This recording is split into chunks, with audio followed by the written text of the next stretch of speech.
حدثنا يحيى بن بكير قال حدثنا الليث عن عقيل عن ابن شهاب عن عروة بن الزبير عن عائشة أم المؤمنين أنها قالت أول ما بدأ به رسول الله صلى الله عليه وسلم من الوحى الرؤيا الصالحة في النوم، فكان لا يرى رؤيا إلا جاءت مثل فلق الصبح، ثم حبب إليه الخلاء، وكان يخلو بغار حراء فيتحنث فيه، وهو التعبد الليالي ذوات العدد قبل أن ينزع إلى أهله ويتزود لذلك، ثم يرجع إلى خديجة فيتزود لمثله حتى جاءه الحج وهو في غار حراء، فجاءه الملك فقال اقرأ.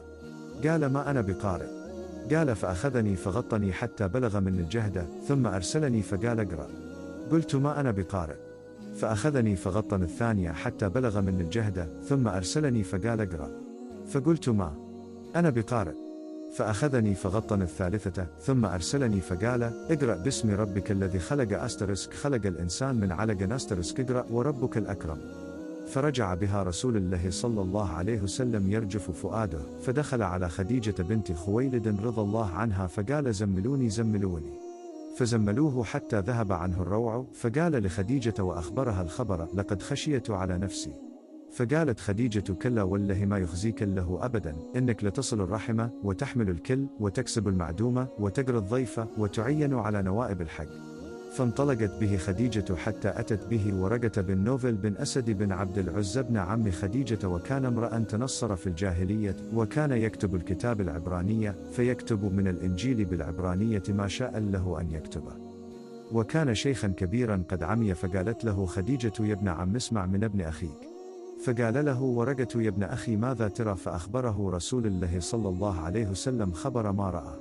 فقال له ورقة هذا الناموس الذي نزل له على موسى صلى الله عليه وسلم، يا ليتني فيها جذعا، ليتني أكون حيا إذ يخرجك قومك. فقال رسول الله صلى الله عليه وسلم أو مخرجيهم؟ قال نعم، لم يأتي رجل قط بمثل ما جئت به إلا عودية، وإن يدركني يومك أنصرك نصرا مؤزرا. ثم لم ينشب ورقة أن توفي وفتر الوحى.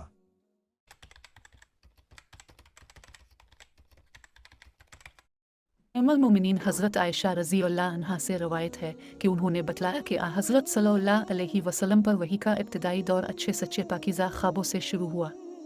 अब सल्लल्लाहु अलैहि वसल्लम ख्वाब में जो कुछ देखते वो सुबह की रोशनी की तरह सही और सच्चा साबित होता।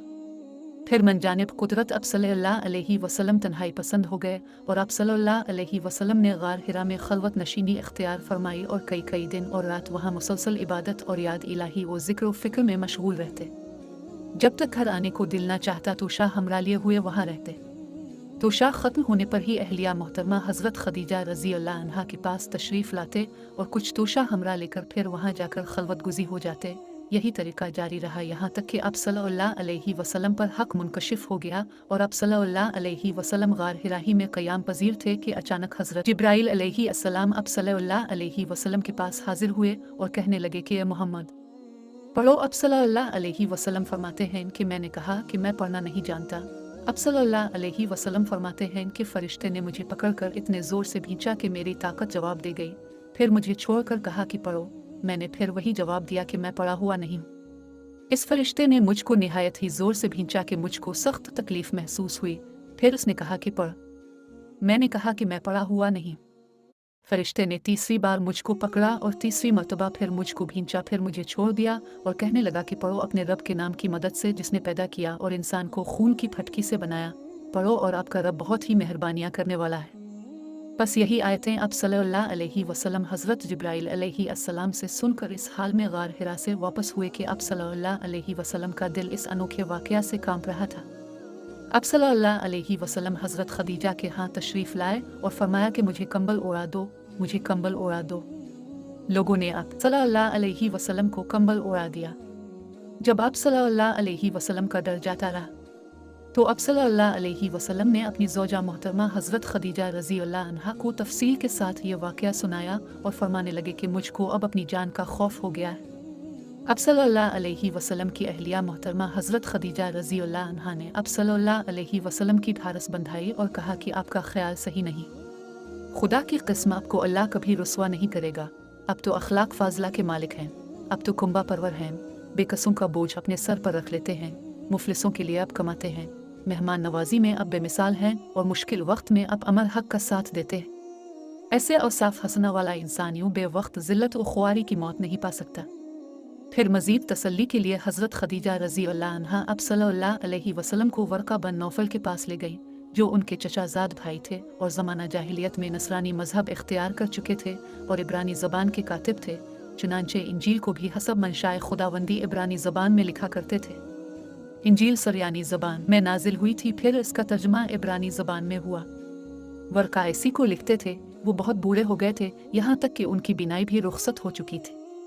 हज़रत खदीजा रज़ी अल्लाह अन्हा ने उनके सामने अब सल्लल्लाहु अलैहि वसल्लम के हालात बयान किए और कहा कि ये चचाजाद भाई अपने भतीजे मोहम्मद सल्लल्लाहु अलैहि वसल्लम की ज़बानी ज़रा उनकी कैफियत सुन लीजिए। वो बोले कि भतीजे, अपने जो कुछ देखा है इसकी तफसील सुनाओ।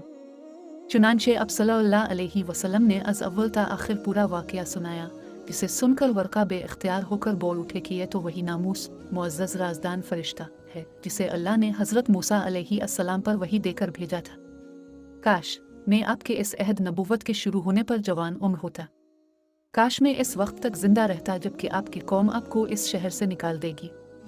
रसूल करीम सल्लल्लाहु अलैहि वसल्लम ने यह सुनकर ताज्जुब से पूछा कि क्या वो लोग मुझको निकाल देंगे, हालांकि मैं तो इनमें सादिक व अमीन व मकबूल हूँ। वर्का बोला, हाँ ये सब कुछ सच है, मगर जो शख्स भी आपकी तरह अमर हक लेकर आया लोग उसके दुश्मन ही हो गए हैं। अगर मुझे आपकी नबुव्वत का वो ज़माना मिल जाए तो मैं आपकी पूरी मदद करूँगा।